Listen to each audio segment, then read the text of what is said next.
Continuamos ahora con ejemplo de otro de los ciclos calendáricos. En primer lugar, vamos a ver en la ficha los 9 señores de la noche. Estos 9 señores van a ser un ciclo, obviamente, de 9 días que van a transcurrir paralelamente al ciclo de 260 días, solo que unos rigen durante el día y otros en la noche. Tenemos aquí en 3 cuadros 3 versiones que corresponden, 2 de ellas arriba y abajo a la izquierda al centro de México, mientras que en la parte derecha vamos a ver, la parte derecha de abajo, los 9 señores de la noche dentro del calendario maya. Como ustedes ven, se repite exactamente lo que vimos con los días del calendario en su aspecto numeral, en que los lugares son ocupados por dioses. Entonces los dioses están trabajando aquí en otro sitio del cosmos, precisamente el que corresponde a la nocturnidad. Vamos a poner un ejemplo muy claro de un dios que está funcionando tanto en el cosmos como señor de la lluvia, como señor del día, de los tonaltino día y de las noches. Este es obviamente Tlaloc, como vemos en el siguiente cuadro. Aquí tenemos, por un lado, una fila en la que escogí 5 caracteres pareados. Por un lado, en la parte izquierda de cada cuadrete, estoy señalando el señor de la noche. En cambio, en la parte derecha está el señor del día. Y son 5 casos en los que vamos a ver, no son seguidos, los escogí de diferentes partes del calendario, pero van a ver en todos ellos la participación del dios Tlaloc. Empezamos con el primero, arriba a la izquierda es Tlaloc. En la noche está funcionando claramente Tlaloc, ven aquí su imagen, mientras que en el día el tonali es la flor, el símbolo de flor, de los 20 días que vimos del mes. En el segundo caso, tenemos que en la noche es el dios Tepeyolotl, que está simbolizado por un monte curvo, la parte superior es curva y nevada, mientras que aparece también un corazón en la cúspide. Y en la parte derecha vamos a ver como señor, pero ahora del día, a Tlaloc. Tercer cuadro. En la parte de la noche está Tlaloc. En la parte del día está Tecpatl, el dios cuchillo de pedernal, uno de los 20 días del mes. En el siguiente cuadro está el dios anciano en la noche, es Xuchtecutli, el señor del fuego, mientras que como señor del día está precisamente Tlaloc. Por último, en el cuadro de más abajo, vamos a encontrar a Tlaloc en las 2 posiciones. En la parte de la noche no está propiamente la efigie de su rostro, pero está su cetro que es un rayo, mientras que en la parte de abajo vuelve a estar. Es todo un periodo, todo un Ilhuitl que Tlaloc trabaja continuamente, pues es Yowali, es en la noche, y es también Tonali durante el día. Entonces, este sería el ejemplo en el que Tlaloc trabaja todo el Ilhuitl, o sea, todo el periodo de que ahora medimos como 24 horas. Pasamos a la lámina siguiente y aquí encontramos la combinación que se hace de 6 glifos de señores de la noche en la parte superior. Vamos a tener en la parte baja 6 tonalpouali. Estos también se van conjugando noche, día, y esto es una muestra del códice Tudela. Pasamos a la siguiente lámina. Es también una composición, pero ahora de los 9 señores de la noche, que son los personajes grandes de brazos abiertos que están a la derecha de cada cuadrete, pero se muestran aquí acompañados del símbolo completo del día, o sea, un día en que se encuentra el número 1 con el dios mono del día del mes. Vamos a encontrar que en la noche lo protege la deidad del Mictlán Mictecacihuatl, o Mictlantecutli posiblemente. Tenemos en el siguiente caso el día Malinali, también está protegido por el dios de la noche que abre los brazos, y así cada uno de los demás. Pasamos al siguiente caso. Aquí hay una correspondencia de los señores del día como volátiles, mientras que tenemos en la parte de abajo los símbolos del tonalpouali y de los señores de la noche. Entonces, leamos los 2 cuadros que están a la derecha, arriba y abajo. En la parte superior tenemos el número, que está compuesto por un dios y un ave. En la parte de abajo tenemos el símbolo del tonali, malinali, una hierba con cara de muerte, y el número 3, mientras que el dios que abre los brazos es el señor de la noche. Y lo mismo en cada uno de los demás días. Ciclo lunar maya. Es otro ciclo que se complica mucho porque no se puede ajustar estrictamente a días solares. Pasamos a esta lámina en la que se muestra un dios lunar, en este caso el dios joven del maíz, que sostiene entre sus manos al conejo y que está sentado en el signo Un de la luna. ¿Cómo calculaban los mayas las lunaciones? Como no pueden manejar quebrados, tienen que hacer ciclos en los que se van ajustando las lunaciones. O sea, en el primero dicen de luna llena a luna llena 30, pero el siguiente es 29, le restan 1, y el siguiente es 30, y el siguiente 29, y el siguiente es 30, y luego repiten uno de 30 y tienen 178 días. Pero en la siguiente lista es 30, 29, 30, 29, 30, 29, que hacen nada más 177 días. Si se suman 178 y 177, ya casi se ajustan al periodo de los días solares.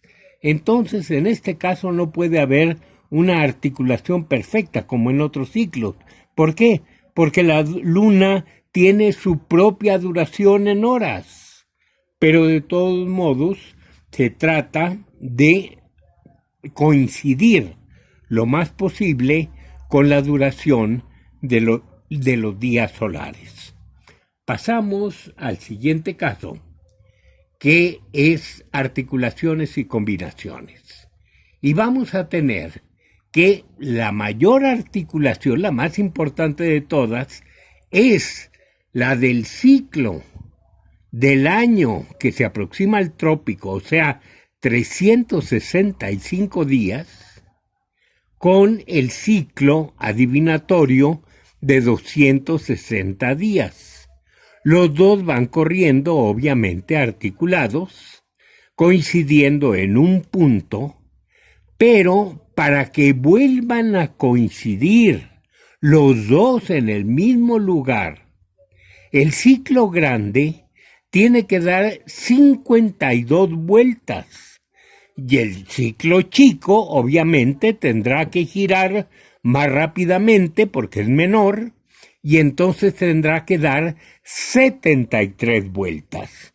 Esto es lo que vamos a considerar como un periodo de un siglo, o sea, un siglo significa que son no 100 años como como en nuestro caso, sino 52 periodos de 365 días que hacen 18.980 días, mientras que del otro lado serán 73 vueltas del ciclo de 260 que hace exactamente el mismo número de días, o sea, 18.980.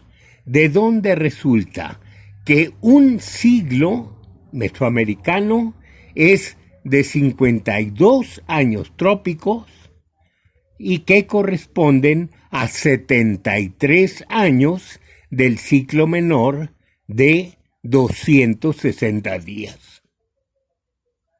Pasamos a la siguiente transparencia, en la que está un investigador, un arqueólogo, llamado Jesús Ignacio Mora Echeverría, que nos da su opinión sobre la relación que existe, la función, diríamos, en matemáticas, entre 260 y 365 días. Él dice de dónde se obtiene el número de 60 días y supone que esto está vinculado a la raíz cuadrada de 2.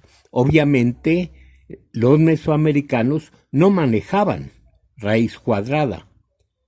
Pero en el caso del número que no se puede poner exactamente en guarismos, porque es punto XXXXX, lo más que se aproxima es 1.414.213.56 y seguiría siendo larguísimo el número para llegar a la raíz cuadrada de 2, por eso es más fácil poner simplemente el signo raíz cuadrada 2. Este número lo obtenían ellos haciendo una diagonal en un rectángulo. Entonces, esto es lo que nos dice Jesús Ignacio Mora Echeverría. Esto nos daría precisamente la relación de 365 días aproximadamente en la línea azul del rectángulo central, mientras que el número de 260 nos daría cualquiera de los 4 lados del cuadrado. Recuerden el teorema de Pitágoras, que habla de la medida de los triángulos y relaciona el número de los catetos con el de la hipotenusa. El cuadrado del cateto mayor más el cuadrado del cateto menor dan precisamente el tamaño del cuadrado de la hipotenusa. Como estamos hablando de cuadrados, manejamos la fórmula con raíz cuadrada. Pasamos al siguiente cuadro. Es una ilustración que nos hace Thompson de dos ruedas. Una rueda grande, la de 365 días. Aquí tienen los nombres de los meses y cada uno de los 18 meses tendrá 20 días. Y por otro lado están los días del mes y en una rueda interna tendríamos los 13 días, los 13 numerales del mes. Todo esto circula, es como él ilustra el paso de los días y curiosamente nos pone aquí un cargador que corresponde precisamente al número 13 que está cargando al signo Ajao. En la siguiente lámina tenemos simplemente una lista de Sagún en donde nos está ilustrando, según según el códice, cuáles son las combinaciones para formar el día de un mes. En la siguiente lámina vamos a tener de la forma en que se llaman los años. Son 365 días, pero los nombres de cada uno de los días del mes son 20. Aquí tenemos que si se toma un día, el mismo día cada año, para darle nombre al año, lo que se llama un día de fecha epónima, o sea, el día epónimo, este día se va a tomar para dar nombre a ese año. Entonces tendríamos que por la relación existente de múltiplo y submúltiplo entre 20 y 365, nos va a dar como resultado que únicamente 4 signos de los días del mes nos van a servir para nombrar los años. Y el numeral sí va a ser 1, 2, 3, 4 hasta el 13. Entonces tendríamos que todos los años llevan el nombre de un signo de carácter figurativo entre 4 y de un número de una lista entre 13.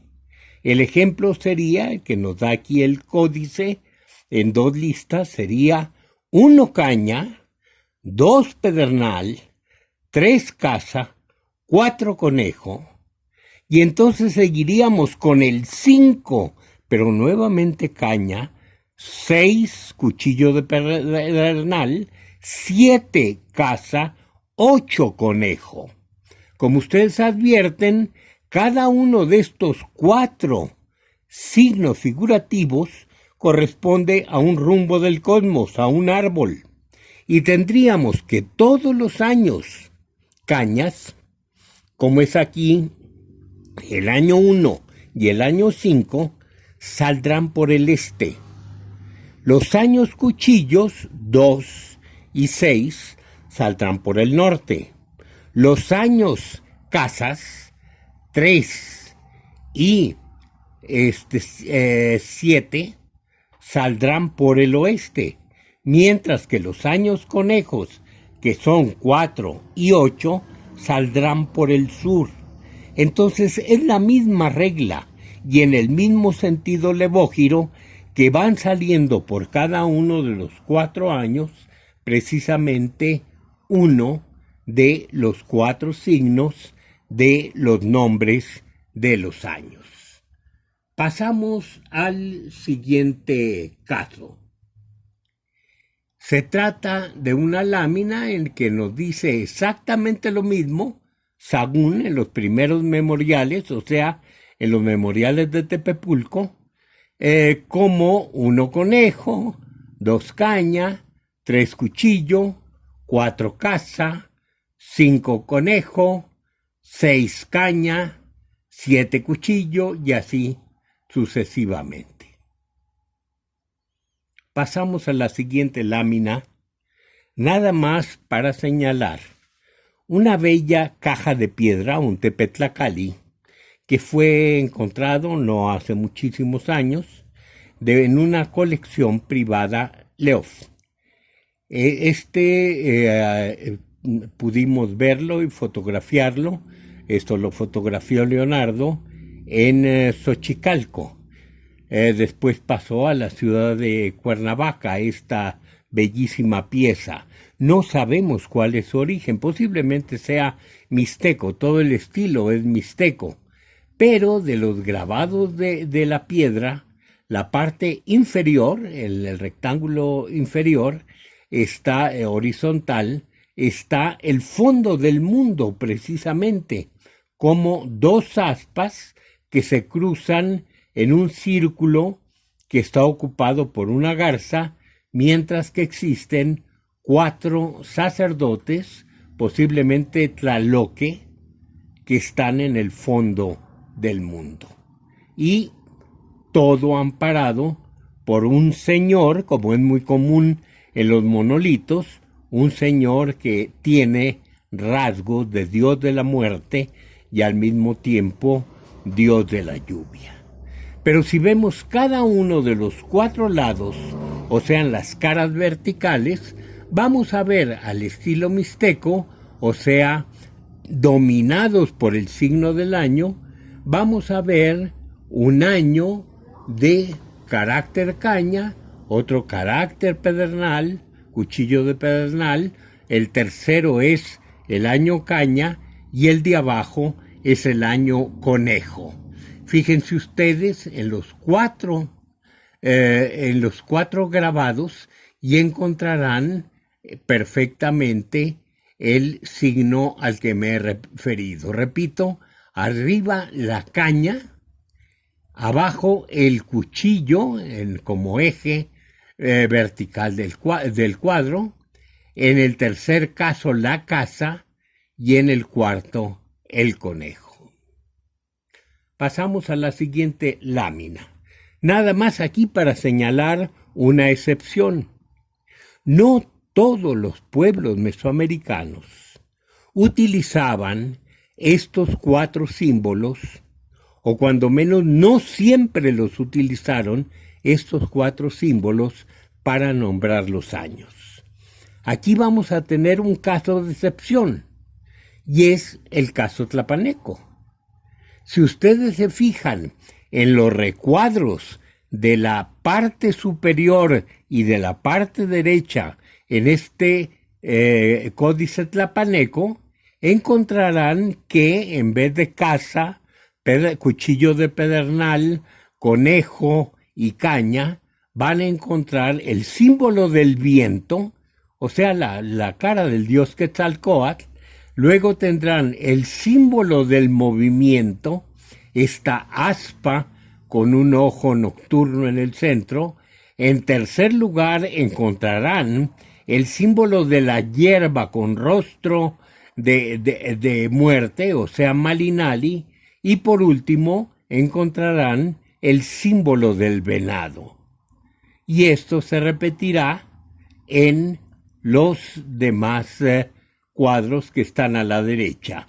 ¿Cuál es el orden de esto?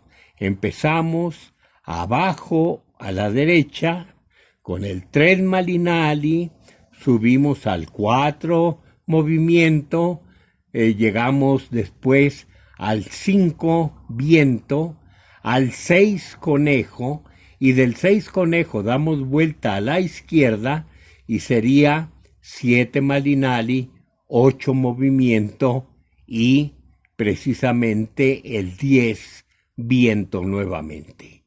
Códice tlapaneco, el códice Azoyú I, contemporáneo a los mexicas.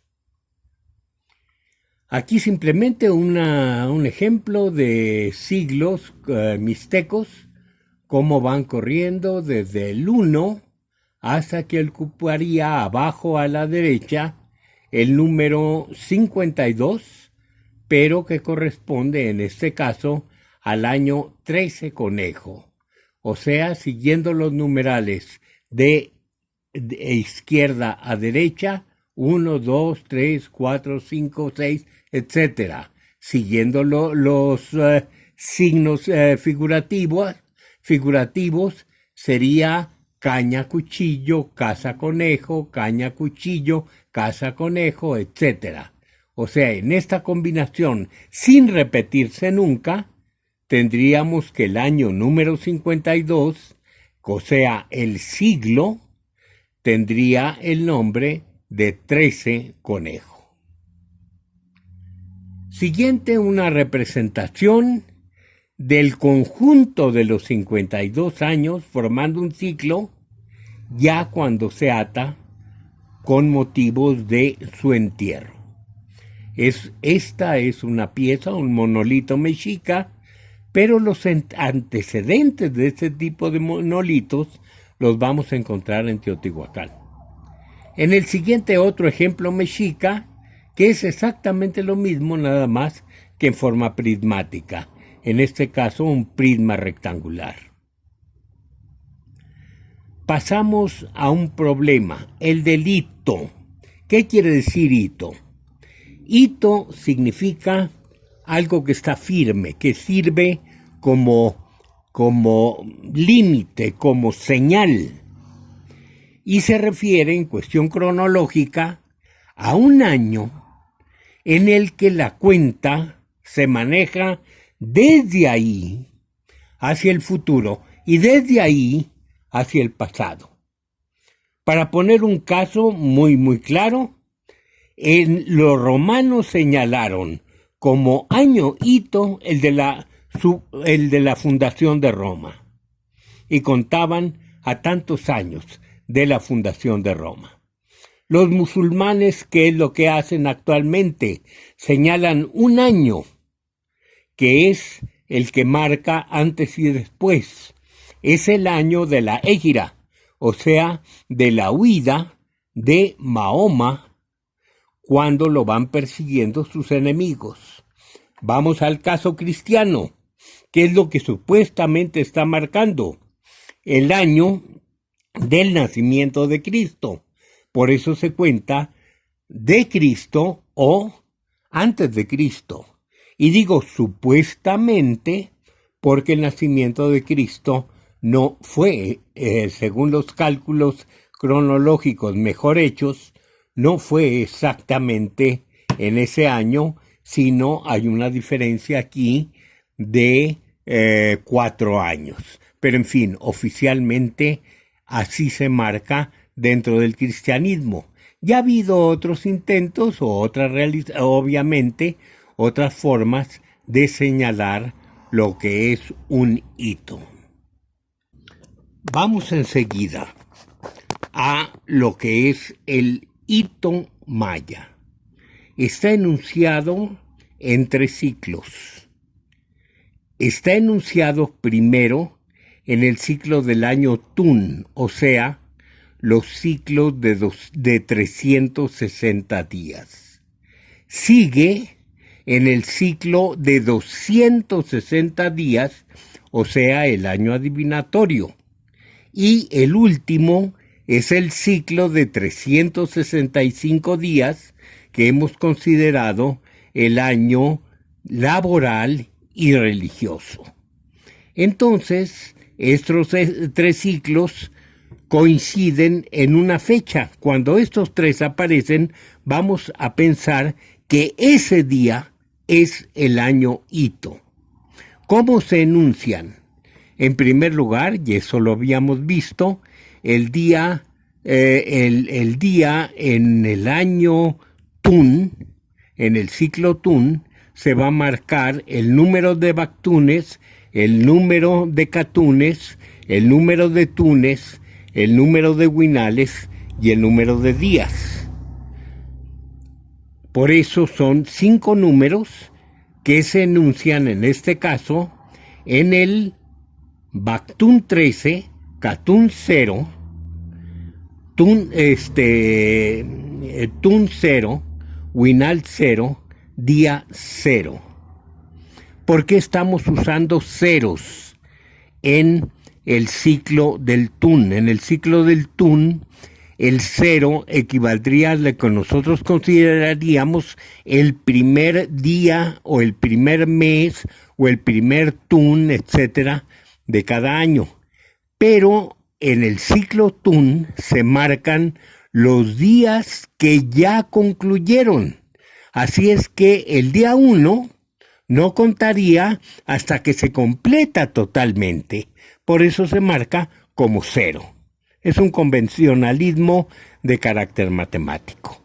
Entonces, el 130000 en el ciclo tun es el hito, cuando corresponde al día 4, señor, del año del ciclo de 265 días, y cuando corresponde al Kumku o Kumhu número 8 en el ciclo de 365 días. Cuando estas tres fechas de esos tres ciclos coinciden, ahí tendríamos, según los mayas, el día que se inicia la cuenta, pero se puede contar para un lado, para hacia el presente nuestro o hacia un pasado remotísimo.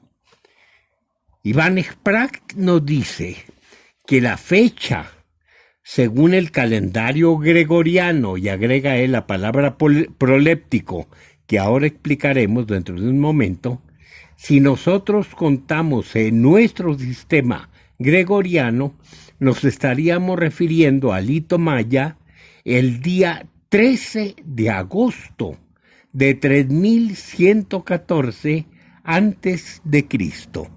O sea, es una fecha lejísimo, todavía no existían propiamente los mayas como nosotros los conocemos de ninguna manera, pero ellos señalaban que ese era el primer día, y lo más probable es que consideren que es el día de la creación, precisamente porque dicen ese día se establecieron las tres piedras, o sea, los tres tenamastles, las tres piedras que sostienen el comal alrededor del fuego.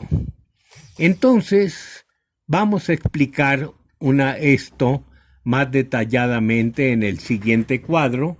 Aquí tendríamos la fecha trasladada a únicamente trasladada a un dibujo que nos señala. Primero, lo que habíamos dicho del Gisi, el glifo introductorio de la serie inicial, que es el siglo con que se dice el que anuncia una fecha. El signo oficial para decir se va a decir una fecha, y aquí tenemos al símbolo, en el Gisi, tenemos al símbolo del dios que gobierna ese mes. Pero después empezaría la cuenta de izquierda a derecha y de arriba a abajo.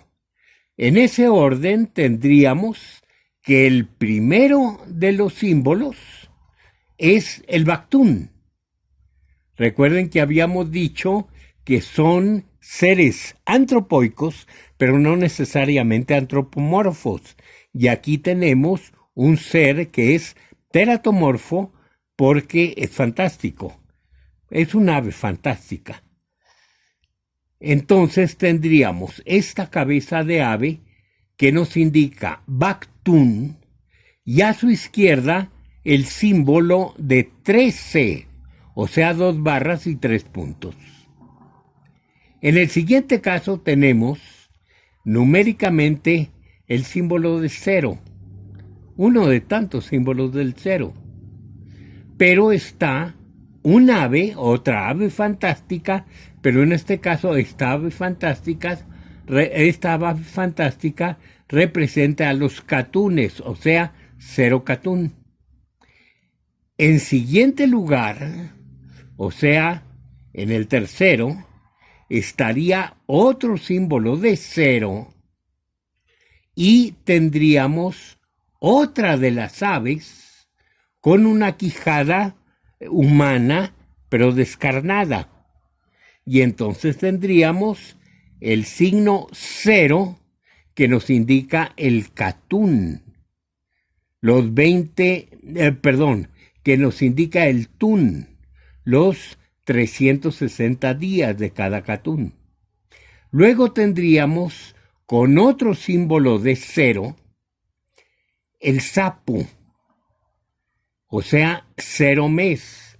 Y por último tendríamos 0 otra vez, pero el símbolo del día. Entonces tendríamos 13, 0, 0, 0, 0, al que me he referido en la lámina anterior.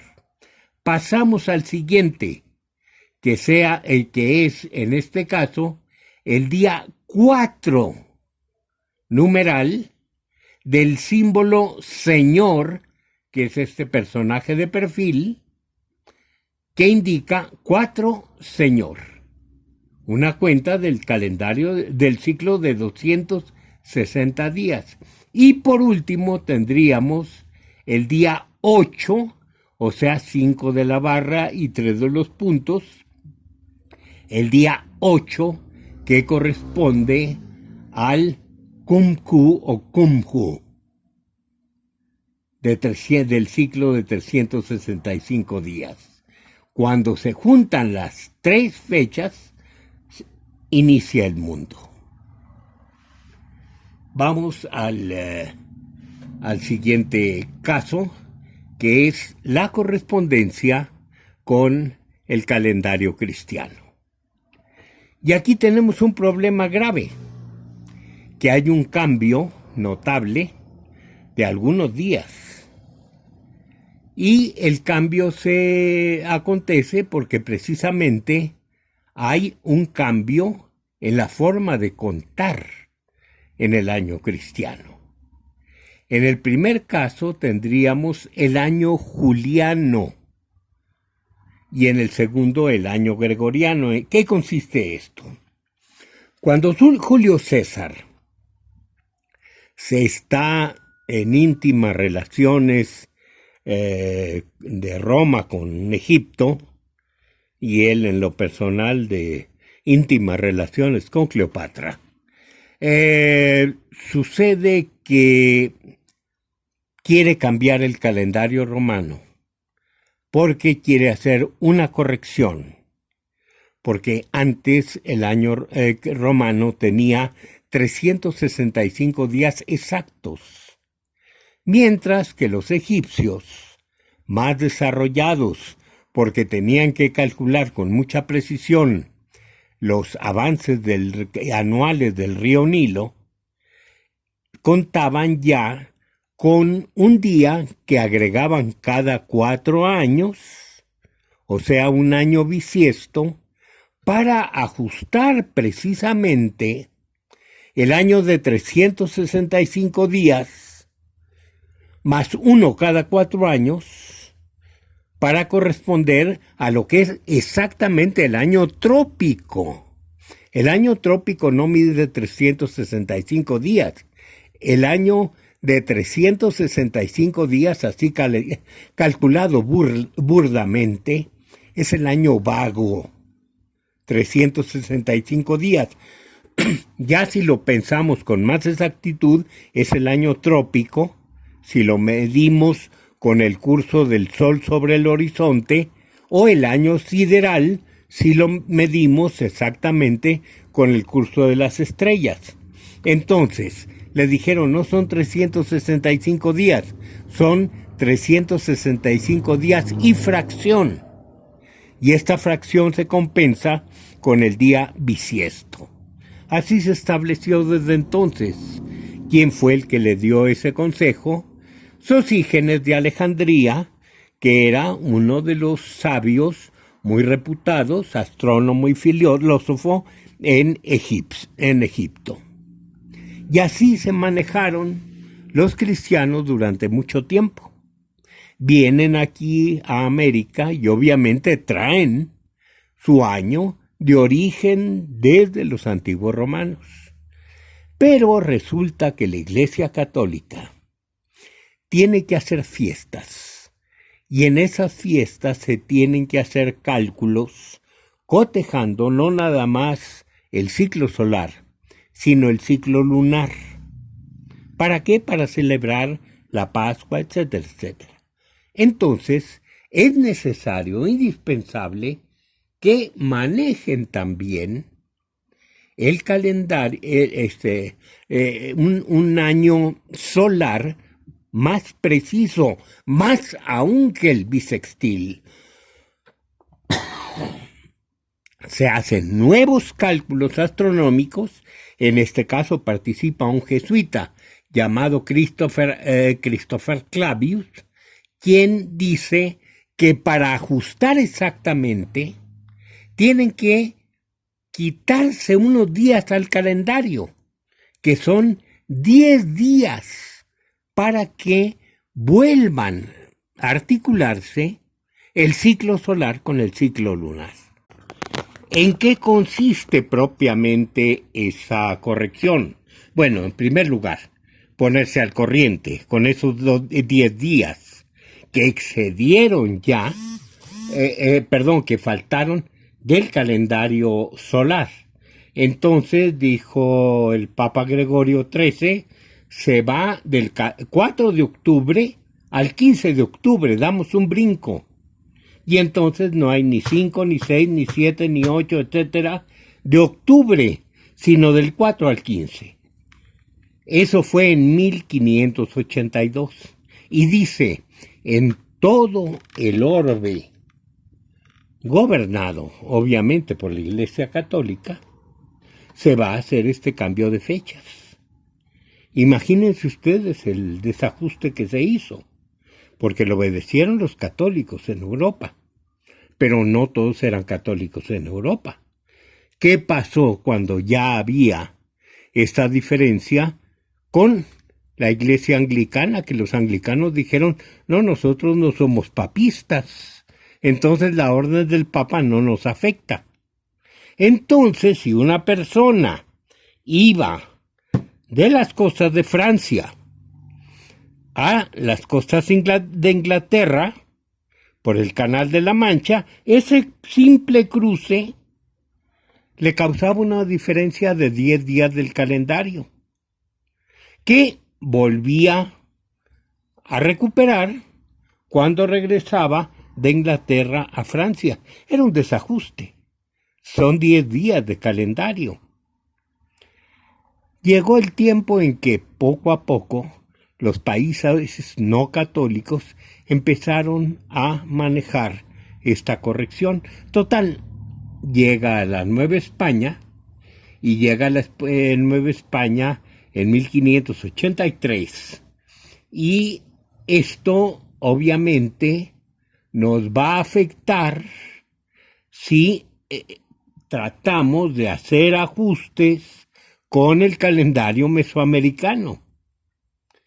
Y lo que han llegado los mayistas principalmente es a lo siguiente: vamos a hacernos a la idea, aunque no sea cierto, de que ya desde tiempos muy remotos ya manejábamos el calendario gregoriano, o sea, el gregoriano, el calendario corregido.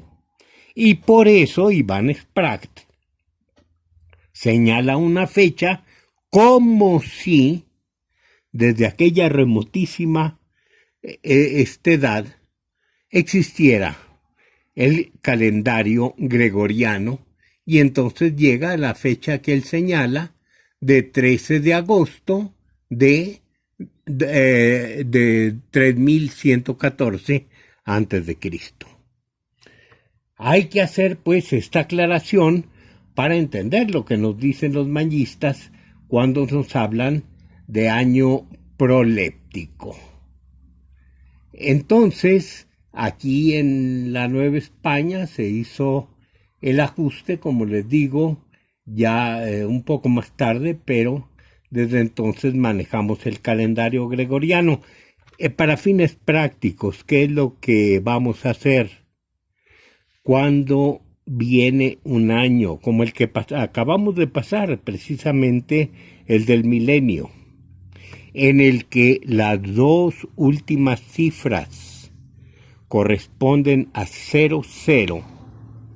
Tendría que ser bisiesto, obviamente, pero según la reforma de gregoriana, el 00 no va a contar como tal, no va a contar como bisiesto. Entonces serían años bisiestos, los años ceros, 4, 8, 12, 16, etcétera, con excepción de cuando es 00. Eso ya nos pasó hace 20 años, entonces no tenemos por lo pronto que preocuparnos en nuestra vida de un año 00 que ya no sea bisiesto. Adelante. El problema de la corrección bisextil. Los mayas corrigieron para hacer el ajuste precisamente equivalente al un cuarto de año cada año, o sea, hacer una modificación de una suma de un día cada 4 años. Tuvieron su vía de hacerlo en los ajustes calendáricos, pero queda la duda, ¿qué hacían los otros pueblos? Y entonces vamos a un problema que nos importa mucho, que es precisamente el del centro de México. Pasamos en la lámina a dos autores muy prestigiados. Por un lado está Johanna Broda, por otro lado, ya fallecido, está Pedro Carrasco, y entonces, ¿qué es lo que qué es lo que opina Johanna y opinó en su momento Pedro? Que aquí debió de haber existido, sin poder comprobarse, debió haber existido una corrección. ¿Para qué? Para que ajustara el tiempo. Si no, imagínense, si cada año vamos a perder un cuarto de día, pues al final las fiestas ya no se corresponden. Ya no se corresponden con las épocas las épocas del año. ¿Qué es lo que nos dice otro investigador? Pasamos de lámina y volvemos a Michel Grolich. Michel Grolich dijo, no existió ese año porque aquí no hay ningún registro de corrección calendárica.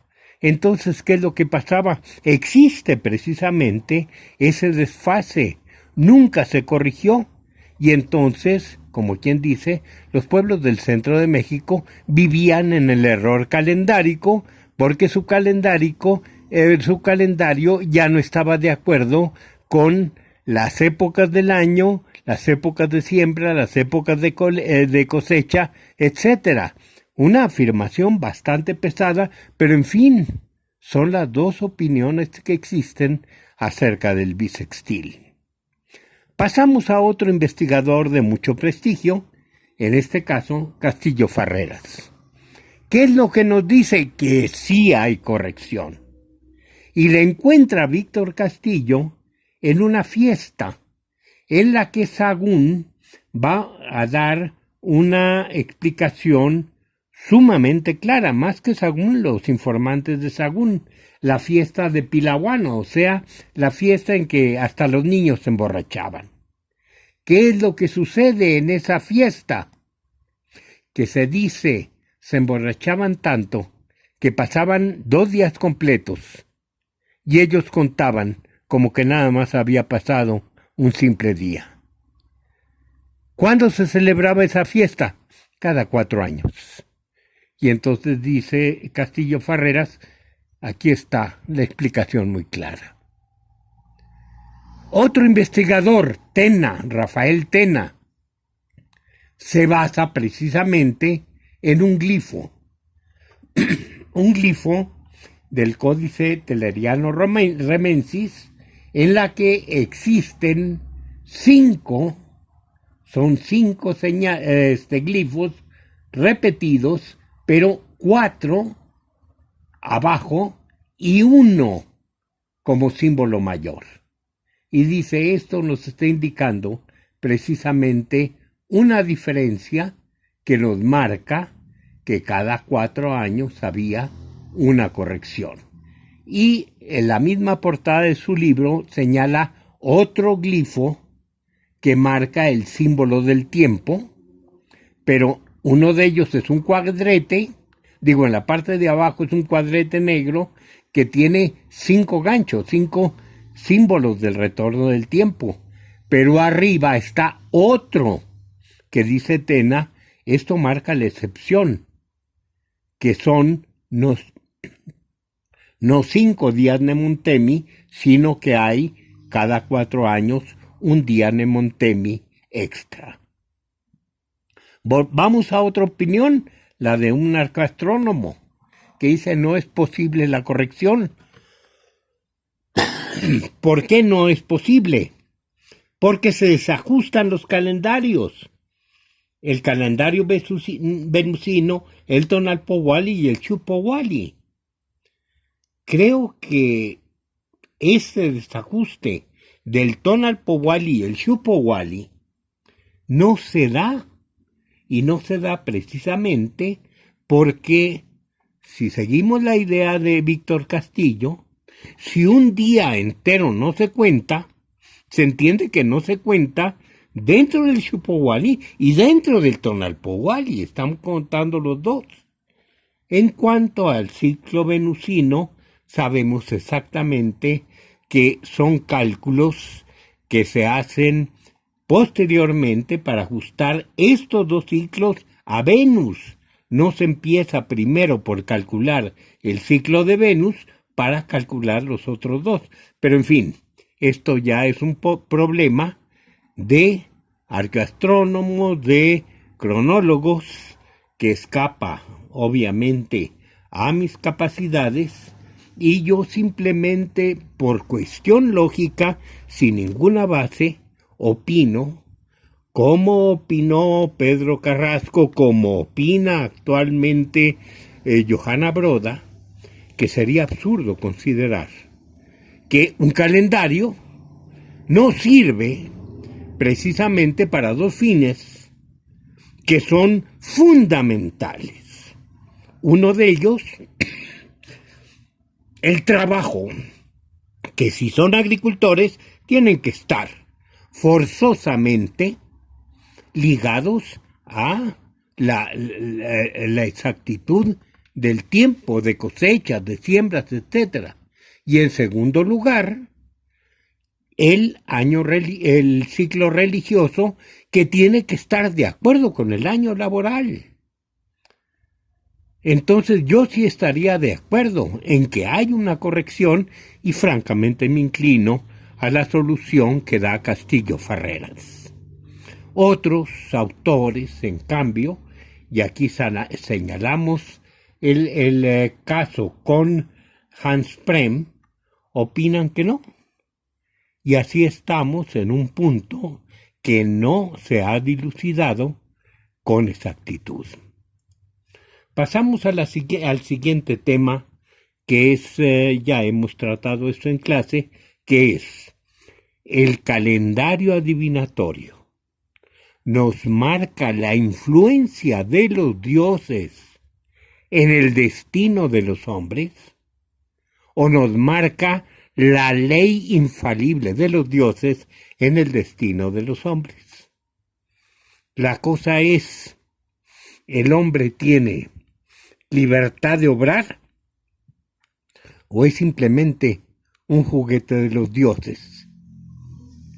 ¿El hombre cree tener libertad de acción o simplemente dice todo lo que yo hago, aunque yo crea que es mi voluntad, está fijado por el determinismo cósmico?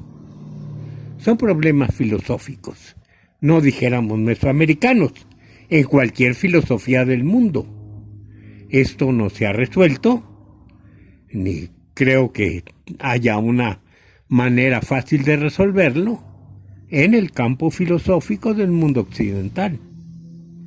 Realmente somos un resultado de los movimientos de las partículas atómicas sin que podamos realmente cambiar nada de lo que ya existe, o por el contrario, hay un margen de acción libre en los seres, y aquí no me refiero nada más a los seres humanos. Esto obviamente se presenta en el pensamiento mesoamericano y, según mi punto de vista, ellos creían que la acción de los dioses era simplemente por influencia, pero que no había un fatalismo como existe en otras religiones. Por ejemplo, en el cristianismo calvinista o en algunas versiones del Islam. Dios determina absolutamente todos los sucesos. Entonces, estamos jugando cuando creemos que somos libres. Eso sería un determinismo providencial. Y otros, no, al hombre le queda un cierto margen. Yo puedo luchar porque tal destino no se manifieste. Y entonces el hombre queda libre de hacer ofrendas, de hacer ruegos o hacer trucos para escaparse al destino que le corresponde. Tenemos opiniones en que, cuando menos, palabras que dicen: todos no somos sino canicas o bolitas que estamos en las manos de Dios. Eso sería, digamos, una prueba, un indicio de que creían en el fatalismo. Y hay simplemente un párrafo, unas cuantas palabras que nos hablan de que existía el fatalismo. Sagún, por ejemplo, pasamos a la siguiente lámina. Sagún habla de las frases que constituyen propiamente adivinanzas, sentencias, proverbios, etc. Y en esta parte de su libro sexto tiene un dicho que dice: lo que ahora es, lo que ahora existe, volverá a ser. Y lo que alguna vez fue, volverá a ser. Esto es un dicho náhuatl. Entonces, eso nos indica, en cierto modo, un fatalismo. Cuando se repitan las mismas coincidencias de los ciclos temporales de lo que es el día de hoy, vamos a suponer que va a suceder exactamente lo mismo de lo que está sucediendo hoy. Esto es lo que parece plantear este texto.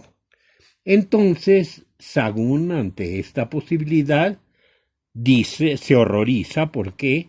Porque como cristiano no es de los que hablan de un fatalismo, sino que es del pensamiento libero-arbitrista, o sea, que existe el libre arbitrio. Y dice: esta proposición, o sea, se refiere al enunciado de los náhuatl, esta proposición es de Platón. ¿Cómo vino a dar acá? La trajo el diablo. El diablo la enseñó acá porque es errónea, es falsísima, es contra la fe, la cual quiere decir: las cosas que fueron tornarán a ser como fueron en los tiempos pasados, y las cosas que son ahora serán otra vez, de manera que, según este error, los que ahora viven tornarán a vivir, y como está ahora el mundo, tornará a ser de la misma manera, lo cual es falsísimo y es hereticísimo. Bueno, esta es la opinión, tanto la interpretación como la opinión en contra de Sagún, achacándole al diablo haber sido quien trajo las malas enseñanzas de Platón. ¿Cómo resolvemos esto? Vamos a creer, al menos, que también aquí en Mesoamérica hubo quien pensó que había fatalismo y otros que pensaron que simplemente era la influencia de los dioses que podía modificarse a través de la oración, del rezo, de la penitencia, en fin, de distintos medios a los que acudía el hombre para evadir la tremenda fuerza del destino. Concluimos esta ficha con nada más, con una muestra pequeñísima de lo que es el calendario manejado, el viejo calendario, manejado ahora con fines sensacionalistas. Toda la historia que tuvimos en 2012 de que se iba a acabar el mundo porque así lo habían predicho los nahuas. Y aquí una simple muestra de los libros, fueron muchísimos los que se publicaron en Estados Unidos acerca de esta puntada que tuvo algún personaje que ni siquiera vivió para llegar a la fecha indicada, de que en 2012 iba a ser el fin del mundo. Estuvimos espere y no se nos hizo, no se acabó el mundo como se pensaba. Aquí concluimos con la ficha 16 y pronto seguiremos, con la ficha 15 y pronto seguiremos con la 16. Muy buenos días o tardes y un saludo a todos los que están recluidos. Yo estoy recluido por precauciones ante esta contingencia del coronavirus. Hasta luego.